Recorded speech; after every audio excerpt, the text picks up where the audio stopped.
నమస్తే పిల్లలు. ఈరోజు మనం భాషా భాగాల్లో 4వదైన క్రియ గురించి నేర్చుకుందాం. క్రియ అంటే పనిని తెలియచేసే పదం. ఉదాహరణకి తిన్నాడు, విన్నాడు, చూశాడు, ఇవి క్రియాపదాలు. ఇలానే తిని, విని, చూసి ఇవి కూడా క్రియాపదాలే. ఈ రెండింటిని కూడా మనం చూస్తుంటాం కదా. కాకపోతే వీటి రెండింటికి మధ్య తేడా ఏంటో ఈ వీడియోలో మనం తెలుసుకుందాం. ఒకటి, రాము అన్నం తిన్నాడు. తిన్నాడు అనేది పని పూర్తయింది కాబట్టి ఇది క్రియాపదం.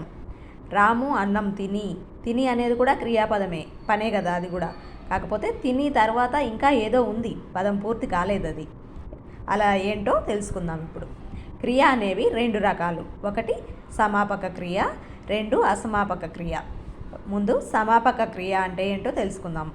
వాక్యం యొక్క భావాన్ని పూర్తిగా తెలిపే పదాలను సమాపక క్రియ అంటారు. ఉదాహరణకి వెళ్ళాడు, దీన్ని వాక్యాల్లో చూద్దాం. అతను గుడికి వెళ్ళాడు అంటే పని పూర్తయింది కాబట్టి ఇది సమాపక క్రియకి ఉదాహరణ. 2 అసమాపక క్రియ, వాక్యం యొక్క భావాన్ని అసంపూర్తిగా తెలిపే పదాలు అంటే పని పూర్తి కాదది. ఉదాహరణకి వెళ్ళి, అతను గుడికి వెళ్ళిన తర్వాత ఏం చేస్తాడు? దేవుణ్ణి వేడుకున్నాడు, అది వేరే విషయం. ఇప్పుడు వెళ్ళి అనేది ఇందులో అసమాపక క్రియ అవుతుంది.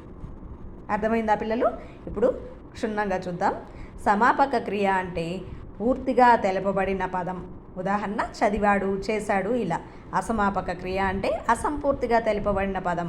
చదివి, తిని, చూసి ఇలాంటివన్నమాట. క్లియర్ అయిందా? ధన్యవాదములు.